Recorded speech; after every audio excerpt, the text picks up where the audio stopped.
Hey guys, what's going on? It's Anthony with Jhuly Aquatics and Gardening, and welcome back to another video. It's Quick Tip Tuesday, and for those of you, my recent subscribers who don't know what Quick Tip Tuesday is, I started this series last year. Whenever I'm outside working on a project that I didn't intend to film, but that I find interesting, I upload it on Tuesdays, and it's a quick tip because I try to keep the video under 10 minutes. So I've got 2 to 3 quick tips to give you guys today. I'm going to be potting up this Bambina pineapple guava from the Southern Living Plant Collection. And it does bear guava, it does bear edible fruit. Let me give you guys a close-up here. I'm working barefoot today. And it grows about 3.5 to 4 feet tall and wide. And so what I'm going to be doing is potting it up in this blue container. I don't know if you can see it, but I'll bring it on the camera in a bit. But here's the thing. Tip number 1. I am going to be using the soil that is in the container that's been in the container from last year. I never throw away my potting soil. Unless it's been bug-ridden, I reuse it over and over and over again because I don't have money to buy bags of potting soil every year. So I reuse what I have. So I'm going to be showing you how I go about dumping out that soil, rehydrating it, and putting it back. And also another tip, I don't know if you can see it, but I'm going to be working on, you can probably see it, this little tarp.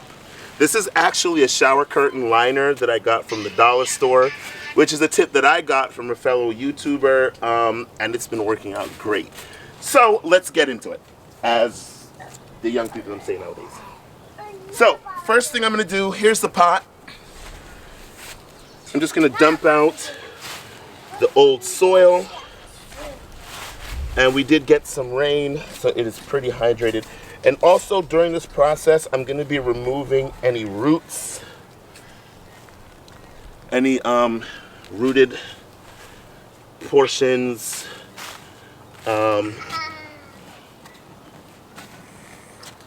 so that I can, have a loose, free-flowing, free-draining soil mix.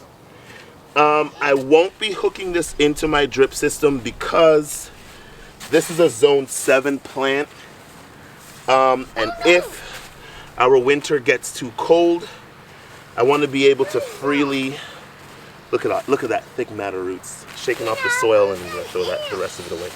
I want to be able to quickly and freely move this into the garage if need be. So I'm taking a risk by not hooking it into my drip system. Alright, so another tip that I got from another fellow YouTuber is to take window screen. I don't know if you can see it. Here it is. It's just window mesh, right? So I'm taking the window mesh and I'm covering up the drain hole with it. Now that's going to do a couple of things. That's going to prevent roly-polies, pill bugs, slugs, snails, whatever, from being able to get up into the drain hole and, negatively impact my soil mix. So in here I've got fishbone meal, a little pine bark soil conditioner, I've got some plant tone and some compost. And so I'm just mixing these together. And these are just some of the same additives that I add into my regular potting mix when I redo it. But I'm hydrating this stuff down here. Can you see? All right, I think you can see now. So I'm just mixing all of that together. Again, being mindful to remove any clumps of roots. And now, I'm gonna just start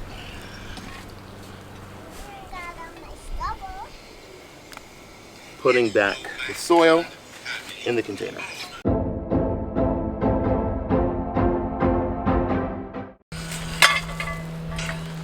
Check my level. Perfect. Another thing that I like to do is just tamp down the soil a bit to reduce settling. The root ball here was pretty loose. You can see a whole chunk is come out of it. I hope you guys can see. Now I'm gonna add in my Osmocote,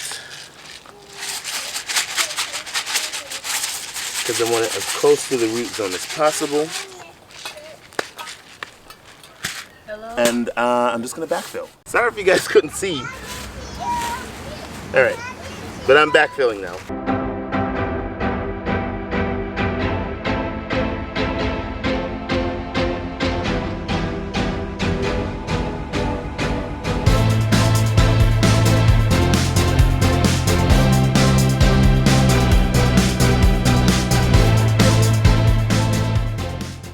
And so that is how I repot a plant using existing soil.